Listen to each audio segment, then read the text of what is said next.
नमस्कार, मैं रूपाली शर्मा स्वागत करती हूँ हमारे खास कार्यक्रम फेस टू फेस में। और आज हमारे साथ हैं पूर्व मंत्री एवं विधायक पीसी शर्मा जी, जिन्हें किसी भी परिचय की जरूरत नहीं है। जाने जाते हैं 24 घंटे और सातों दिन जनसेवा के लिए। पीसी शर्मा जी, आपका बहुत बहुत स्वागत। जी नमस्कार।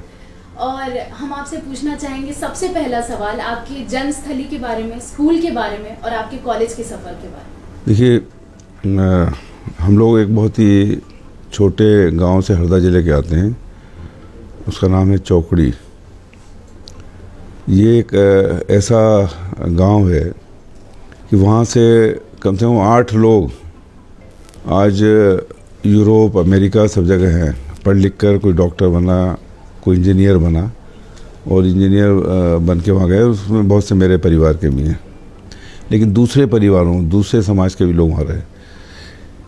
इसके बाद जो एजुकेशन हुआ वो अलग अलग जगह हुआ। खंडवा में भी हुआ, बैतूल में भी हुआ, छिंदवाड़ा में भी हुआ और फिर भोपाल के जो मॉडल स्कूल है उसमें हुआ। और भोपाल का मैनिट जो फेमस इंजीनियरिंग कॉलेज है, वहाँ से मैंने अपनी इंजीनियरिंग की डिग्री हासिल की। और उसके बाद जो एक इंजीनियर बनने के बाद जो एक सिलसिला शुरू होता है नौकरी का, इंडस्ट्री का, ये सब चलता रहा। आपको राजनीति का शौक कैसे आया? क्या आपके पिताजी भी राजनीति में थे? मेरे परिवार से कोई राजनीति में नहीं था, लेकिन कॉलेज और स्कूल से ही स्पोर्ट्स में और वहाँ की यूनियन में, कॉलेज की यूनियन में, स्कूल की यूनियन में मेरा अच्छा खासा दखल था। मैं बहुत सी कॉलेज की जो यूनियन है उसमें इलेक्ट होके आया और स्पोर्ट्स में भी हॉकी और क्रिकेट खेलने का मेरा शौक़ था, जिसकी वजह से एक क्वालिटी थी कि किसी भी चीज़ को लीड किया जाए। और वही क्वालिटी ने आगे चल के मुझे राजनीति में लेकर आई। दिग्विजय सिंह जी के संपर्क में आप कैसे आए? ये सबसे पहले मैं चुनाव लड़ा पार्षद का, जब अर्जुन सिंह जी मुख्यमंत्री थे 80 के बाद, जो कांग्रेस की सरकार बनी, उनके कैबिनेट में दिग्विजय सिंह जी मंत्री थे। तो जो पार्षद का चुनाव हो उसमें राजेंद्र सिंह जी जो मंत्री भी रहे पहले, और वो 80 में विधायक बन के आए थे। वो और हम लोग हॉकी की टीम में एक साथ खेलते थे एमए सिटी के अंदर। तो उनकी मदद से मुझे पार्षद का टिकट मिला था और मैं पार्षद भोपाल के शाहपुरा वार्ड 35 हुआ करता था, वहाँ चुन के आया। और उस पार्षद बनने के बाद रोज़मर्रा की समस्याएं, और एक डैशिंग मंत्री थे अर्जुन सिंह जी कैबिनेट के, एक जनप्रतिनिधि था भोपाल का, उनके संपर्क में हम लोग आए। और उसके बाद फिर वो कांग्रेस के अध्यक्ष बने। हम एक झुग्गी झोपड़ी महासंघ था हमारा, ईश्वर सिंह चौहान उसके अध्यक्ष थे, मैं पैट्रन था। और हम मिल के वो लड़ाई झुग्गी की, स्लम्स की लड़ते थे, उनके पट्टे के लिए, उनके बिजली के लिए।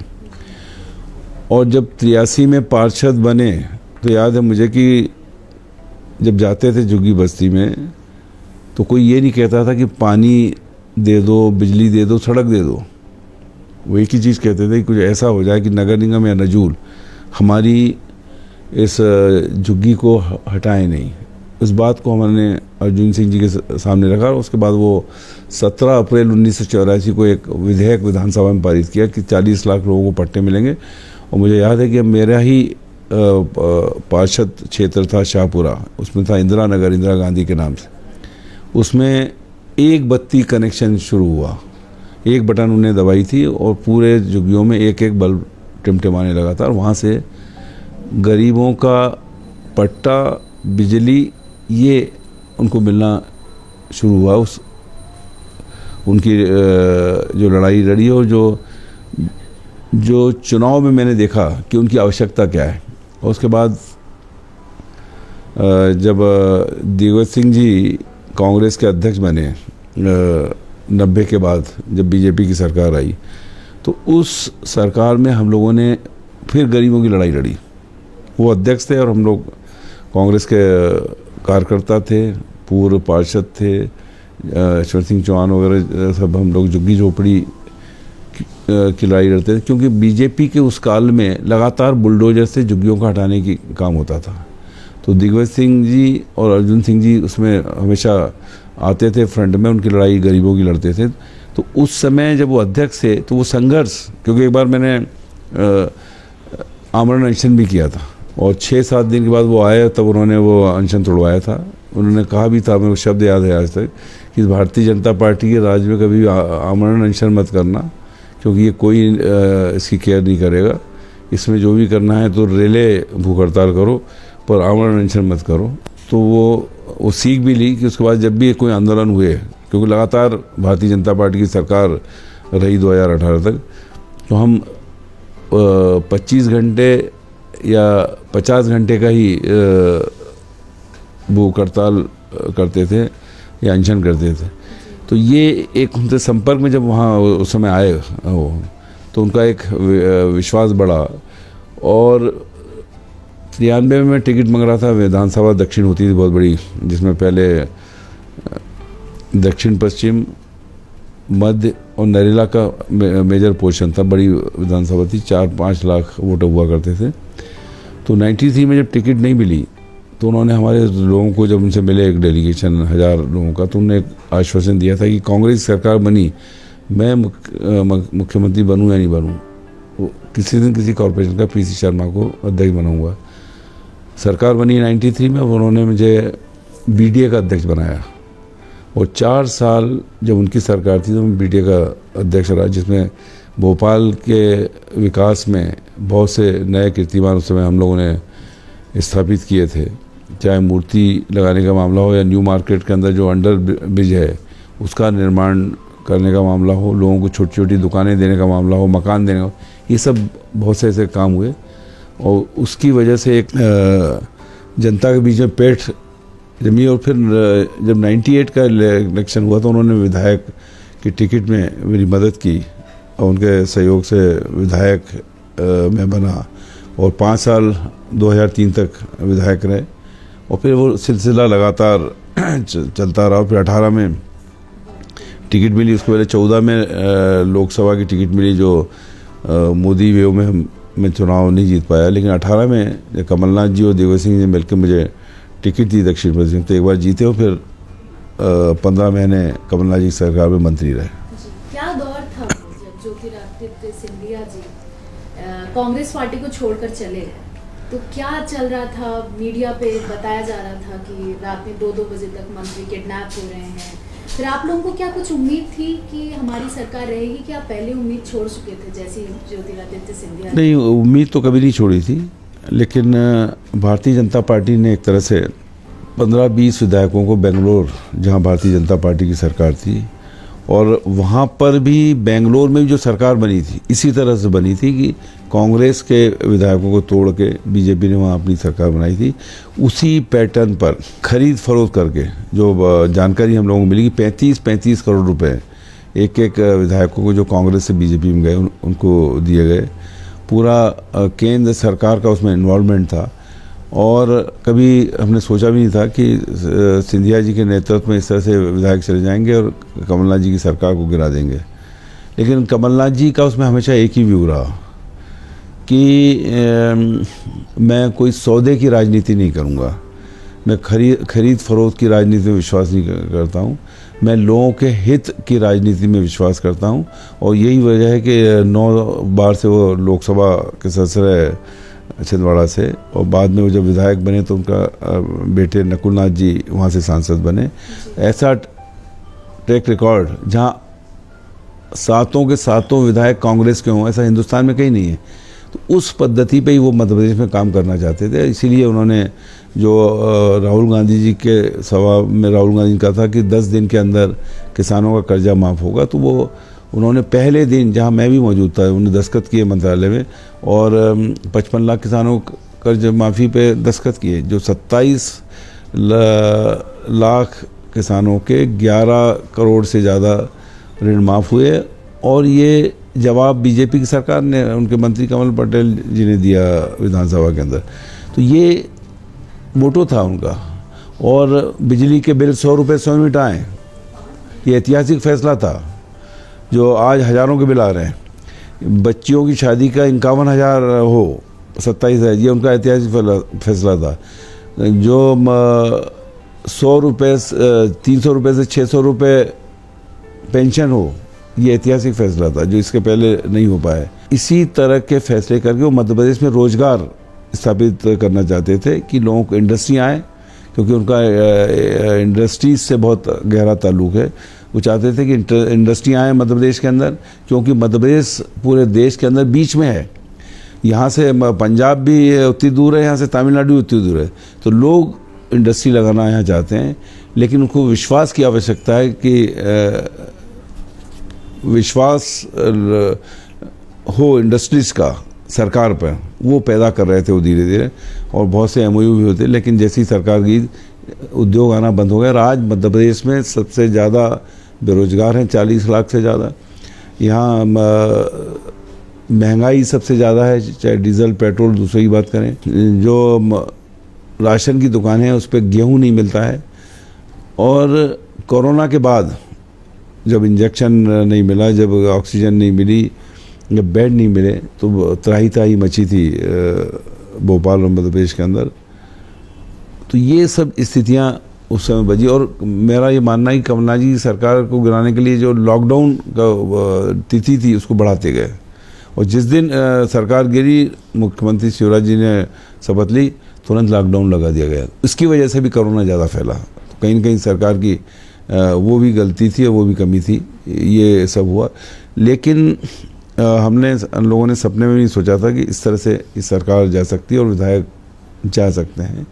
ये एक दुर्भाग्यपूर्ण स्थिति थी। जी, 2018 में जब आप जनसंपर्क और आध्यात्मिक मंत्री बने, तब आपके पास समय की कमी होती थी। लाखों लोग आपके घर के बाहर भीड़ लगाकर खड़े रहते थे। तो ऐसे समय पे आप घर वालों को कैसे समय दे पाते थे, और अपने कार्यकर्ताओं को जो पुराने आपसे जुड़े हुए हैं, कैसे आपका समय जो है वो मैनेज? इसीलिए तो 24/7 कमलनाथ जी कहते थे कि लगातार लोगों से संपर्क। उसमें होशंगाबाद हरदा डिस्ट्रिक्ट का मैं वो भी था प्रभारी, तो वहाँ के लोग भी आते थे क्योंकि नज़दीक था ये एरिया। तो एक मुश्किल समय था।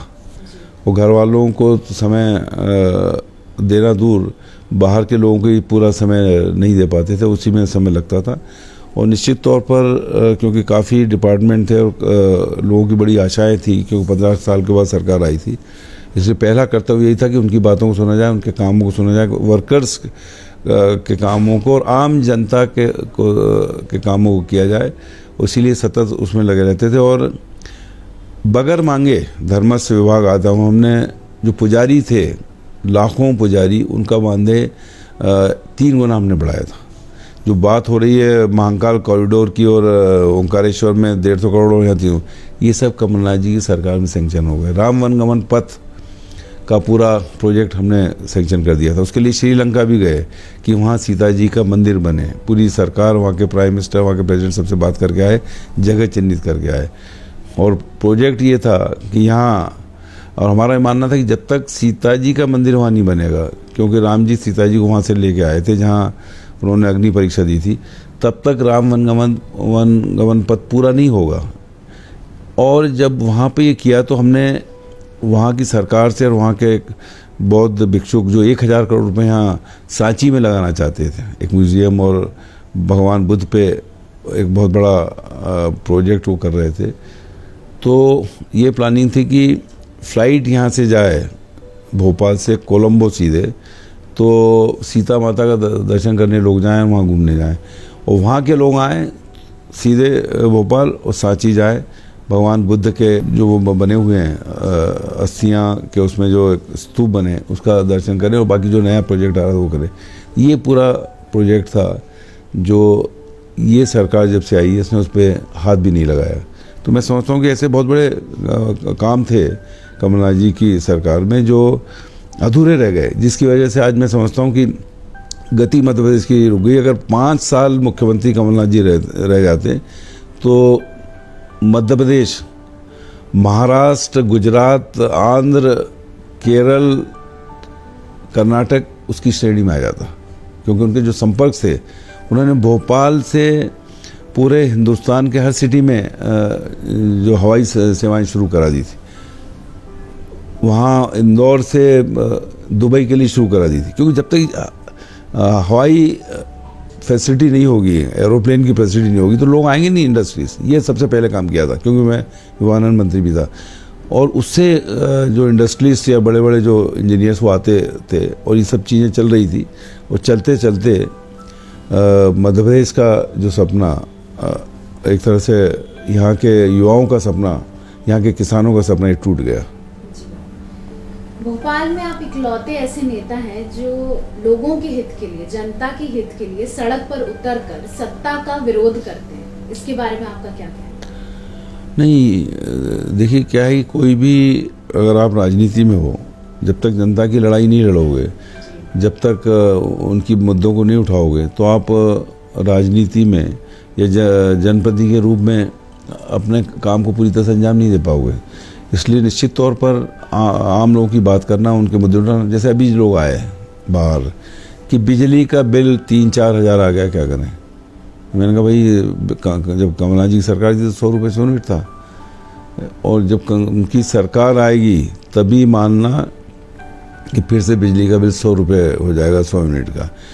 वो इतना बड़ा था कि चाहे वो बड़े से बड़ा आदमी हो या छोटा आदमी हो, उसको 100 रुपये देना होता था। तो ये एक सोच किसी भी नेता का हो सकता है, मैं समझता हूँ। तो ये जब तक इनकी लड़ाई नहीं लड़ेंगे, जब तक उनकी बात नहीं करेंगे, तो मैं समझता हूँ कि सब बेमानी है। विधानसभा चुनाव आने वाले हैं 2023 में, क्या रणनीति है कांग्रेस की? कमलनाथ जी की सरकार क्या वापस आ रही है? निश्चित तौर पर आएगी। आज हर वर्ग परेशान है, किसान परेशान है, उसको खाद नहीं मिल रहा है, जो उसके जो पानी की बरसात हुई, उसकी फसलें नष्ट हुई, उसका मुआवजा नहीं मिला। कर्मचारी आज मांग कर रहे हैं कि भाई दिवाली के पहले ही हमको कुछ दे दो, हमारा पैसा नहीं है, कैसे करें। बेरोजगारी, महंगाई, तमाम चीज़ें से लोग परेशान हैं। तो ये इतने इशू हो गए हैं। और दूसरे, कमलनाथ जी का 15 महीने का पीरियड आम जनता ने देखा है, जो युवा बेरोजगार हैं। ऐसा मैंने कहा ना, कोई वर्ग नहीं है जो परेशान नहीं हो। इसलिए ये चेंज आएगा। और मैं बार बार कहता हूँ 2023 में अब 114 सीट से कांग्रेस की सरकार नहीं बनेगी, 174 से ज़्यादा से बनेगी, जिससे कोई खरीद फरोख्त करके सरकार गिरा न सके। और वो 5 साल स्वर्णिम 5 साल होंगे मध्य प्रदेश के इतिहास में, जब छिंदवाड़ा मॉडल पर मध्य प्रदेश का विकास होगा। छिंदवाड़ा में एक भी व्यक्ति बेरोजगार नहीं है, या तो उसके पास रोजगार, नौकरी है, या कोई न कोई रोजगार है जिसके लिए वो काम करते हैं। अभी उन्होंने 75 करोड़ रुपए छिंदवाड़ा संसदीय क्षेत्र में जितने भी बच्चे पढ़ते हैं उनके लिए जो वो होती थी उनकी ट्यूशन्स, वो लगती थी क्लासेस, उसके लिए उन्होंने खुद भुगतान कर दिए। तो ये इस तरह का सोच किसी भी नेता के पास और किसी नेता के पास है नहीं मध्य प्रदेश में। तो मैं समझता हूँ स्वर्णिम युग की प्रतीक्षा मध्य प्रदेश की जनता को और हम सब लोगों को है। भारत जोड़ो यात्रा राहुल गांधी जी निकाल रहे हैं, आप मध्य प्रदेश के प्रभारी भी हैं भारत जोड़ो यात्रा के। क्या है रणनीति, क्या उससे कांग्रेस को फायदा होगा मध्य प्रदेश? इसमें ये राहुल गांधी जी की ये पदयात्रा किसी लाभ के लिए नहीं हो रही है जी। ये नेहरू गांधी परिवार, इनके नाना, बल्कि पर नाना पंडित जवाहरलाल नेहरू, मोतीलाल नेहरू, ये 12-12 साल जेल में रहे अंग्रेजों की। लड़ाई लड़ी, तपस्या की, संघर्ष किया। महात्मा गांधी के नेतृत्व में देश को आज़ादी मिली। नेहरू जी प्रधानमंत्री बने, और जो उस समय जो कंसेप्ट था कि आधुनिक भारत के निर्माता के रूप में उनका नाम लिया जाता है। श्रीमती इंदिरा गांधी उस जमाने से संघर्ष कर रही थी और स्वतंत्रता संग्राम में उन्होंने भी भाग लिया।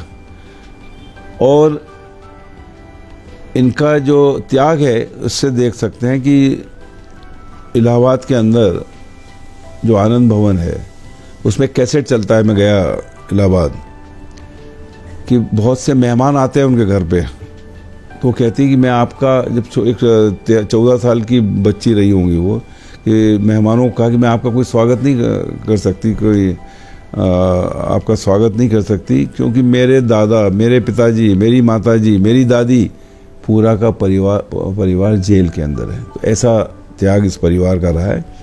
और 3 प्रधानमंत्री हुए। इंदिरा गांधी जी ने पाकिस्तान के 2 टुकड़े कर दिए, बांग्लादेश को बना दिया। ऐसी डैशिंग लीडर थी, पूरी दुनिया में उनका नाम था। राजीव गांधी जी ने ये जो कंप्यूटर युग है आज का, ये सब जो है वो लेके आए, ऐसी सोच थी।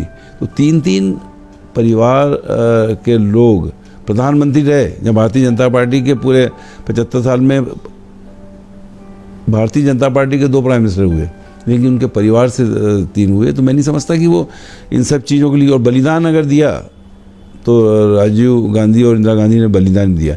ये किसी भी परिवार में इस तरह का उदाहरण नहीं है। तो वो व्यक्ति राहुल गांधी जी ये पदयात्रा इस बात के लिए कर रहे हैं कि इस देश के लोगों को जोड़ा जाए। जो धार्मिक आधार पे, जाति आधार पे लोग देश को तोड़ने की कोशिश की जा रही, वो कैसे बचे, उसको भारत जोड़ो कैसे हो, उसके लिए पदयात्रा कर रहे हैं। 3500 किलोमीटर कन्याकुमारी से लेकर कश्मीर तक आज तक किसी राजनेता ने इस तरह की पदयात्रा नहीं की, और वो लोगों को मिल रहे हैं, समझ रहे हैं। मैं भी था परसों उनकी पदयात्रा, मुझसे करीब 15 मिनट उन्होंने बात की, और मैंने उनको बताया कि आपकी पदयात्रा का बड़ा असर है। मेरे पास एक फ़ोन आता है खरगोन से, एक महिला का, आदिवासी क्षेत्र से, कि राहुल गांधी जी कब आ रहे हैं, मुझे मिलना है। मैंने कहा भाई अभी तो 1 महीना लगेगा।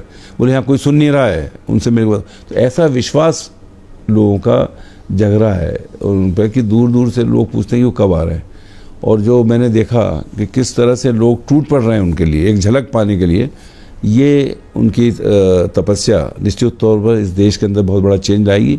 और ये आप मान के चलिए कि जनता जो महंगाई से त्रस्त है, जो बेरोजगारी से त्रस्त है, जो भ्रष्टाचार से, ये सब खत्म हो, इस बात के लिए उनकी तपस्या और ये पदयात्रा है। इसका मैं तो समझता हूँ कि राजनीति से कोई लेना देना नहीं। जिस तरह से 125 लोग चल रहे हैं उनके साथ लगातार, जिस तरह से युवा चल रहे हैं, जिस तरह से लोग चल रहे हैं, ये अपने आप में मैं समझता हूँ कि भारत के इतिहास में एक नया उदाहरण बनेगा। आज़ादी के जो लड़ाई जिस तरह से स्वतंत्रता संग्राम सेनानी लड़ते थे, उसका एक उदाहरण कि हर व्यक्ति इस पद यात्रा में जुड़ना चाहता है। और मैं क्योंकि प्रवासी हूँ तो हमने इसकी पूरी रेकी की है। ये महाकाल के मंदिर में भी जाएंगे, वहाँ आम सभा भी करेंगे, जगह जगह लोगों से मिलेंगे, बातचीत करेंगे, क्या समस्याएं कैसे हल होना चाहिए, ये सब पे चर्चा करेंगे और क्षेत्रीय मुद्दों पे भी बात करेंगे। और उस सब की तैयारी हम लोग मैं क्योंकि इसका प्रभारी हूँ, प्रदेश का समन्वयक हूँ, तो हम पूरी उसकी तैयारी कर रहे हैं कि जो लोग साथ में जुड़े हैं उनको कोई परेशानी नहीं हो और बड़े से बड़ा मैसेज जनता तक जाए कि ये लड़ाई बेरोजगारी के खिलाफ है, अनएम्प्लॉयमेंट के खिलाफ है और जनता के मुद्दे सरकार तक पहुँचे इसके लिए। भाजपा हमेशा ऐसा इल्जाम लगाती है कि कांग्रेस कभी फील्ड पे काम नहीं करती, जमीन पे काम नहीं करती। कांग्रेस ऐसा कोई बड़ा मुद्दा या ऐसे कोई बड़ा काम क्यों नहीं करती जिससे भाजपा मजबूर हो जाए महंगाई को कम करने के लिए? मैं समझता हूँ इससे बड़ा काम तो दुनिया में नहीं हुआ कि 3500 किलोमीटर चल के महंगाई और बेरोजगारी और भ्रष्टाचार के खिलाफ पद यात्रा की जाए और लोगों को जोड़ा जाए। मैं समझता हूँ ये अपने आप में बहुत बड़ा काम है जो न भूतो न भविष्यति, न पहले हो पाया न आगे हो पाएगा। और मैं समझता हूँ कि इसमें लोग जुड़ रहे हैं, साथ में 50 हज़ार लोग पीछे चल रहे हैं। वो जो आखिरी लाइन में 10वें किलोमीटर में उसको क्या लेना देना, लेकिन चल रहा है वो कि ये मुद्दा सही है, ये सही लड़ाई हो रही है। और इसीलिए आरएसएस से लेके भारतीय जनता पार्टी ये परेशान है। बाबा रामदेव तक कहना पड़ा कि ये राहुल गांधी की यात्रा देश के उसमें एक टर्निंग पॉइंट। कांग्रेस के राष्ट्रीय अध्यक्ष पद के लिए अभी वोटिंग हुई, सभी लोगों ने वोट किया, राहुल गांधी, प्रियंका गांधी जी, कमलनाथ जी, सभी ने वोट किया। इसमें हमारा ये सवाल बनता है कि कांग्रेस में पहली बार गांधी परिवार के अलावा कोई राष्ट्रीय अध्यक्ष पद को संभालेगा, तो क्या कांग्रेस पार्टी इस चीज को एक्सेप्ट कर पाएगी? क्या इस चीज को वो अपने हिसाब से एक्सेप्ट कर पाएगी? एक्सेप्ट करेगी ना, करेगी, इसीलिए तो चुनाव हो रहे हैं। और भारतीय जनता पार्टी पर एक तमाचा है ये जो कहते थे कि हमेशा नेहरू गांधी परिवार से अध्यक्ष होता है, तो वो रेस में नहीं है। दो व्यक्ति सुरूर जी और खड़गे जी चुनाव लड़ रहे हैं, बाकायदा वोटिंग हुई, निशान तक लगाए गए जैसे प्रजातंत्र में जनरल इलेक्शन में होता है, और वोट डले, किस स्टेट से कितने आए वो मिक्स कर दिए जाएंगे कल जब गिनती होगी। ये भी पता नहीं लगे कहाँ किस स्टेट से कितने वोट मिले किसको। तो ये महात्मा गांधी के नेतृत्व में जो कांग्रेस के अंदर प्रजातंत्र स्थापित किया, बाबा साहब अम्बेडकर के संविधान से जो देश चला 26 जनवरी 1950 से, उस प्रजातंत्र की तर्ज पर ये चुनाव हुआ। और 6 बार चुनाव हो चुके हैं। जब चुनाव नहीं हुए तो कोई कैंडिडेट नहीं आया, इसलिए चुनाव नहीं हुए। तो ये प्रजातंत्र का ढांचा कांग्रेस का 137 साल पुराना है, और उसी ढांचे पर इस देश में प्रजातंत्र को स्थापित किया। लेकिन भारतीय जनता पार्टी डरा धमका के और खरीद के इस प्रजातंत्र की जो नींव है इस पे भी प्रहार कर रही है। लेकिन नया जो अध्यक्ष कांग्रेस के आएंगे, जो भी आए, उनके नेतृत्व में कांग्रेस पार्टी पूरी ताकत से लड़ाई लड़ेगी, और बाबा साहब अम्बेडकर का जो संविधान है इसकी रक्षा भी करेगी, और देश के अंदर प्रजातंत्र की भी रक्षा करेगी। जी, क्या भारत जोड़ो यात्रा कांग्रेस के खोए हुए जनाधार के लिए की जा रही है? कांग्रेस का जनाधार कभी नहीं खोया। कांग्रेस आज भी कोई सा भी गांव हो तो उसमें आपको एक पूजा स्थल और एक कांग्रेसी हमेशा मिल जाएगा। और ये जिस तरह से धर्म और जाति के आधार पर लोगों को बांट के इवेंट मैनेजमेंट के माध्यम से ये सरकारें बनी हैं, ये इन सब में बदलाव 23 में और 24 में आएगा। और मान के चलिए कि 23 में भी कमलनाथ जी के नेतृत्व में सरकार बनेगी कांग्रेस की मध्य प्रदेश में, और 24 में राहुल गांधी के नेतृत्व में देश में सरकार बनेगी। तो ये थे हमारे साथ पीसी शर्मा जी, जिन्होंने हमारे कुछ तीखे और कुछ मीठे सवालों का जवाब दिया। आपका बहुत बहुत धन्यवाद हमारे साथ जुड़ने के लिए। TV 27 न्यूज़ से जुड़े रहिए। नमस्कार।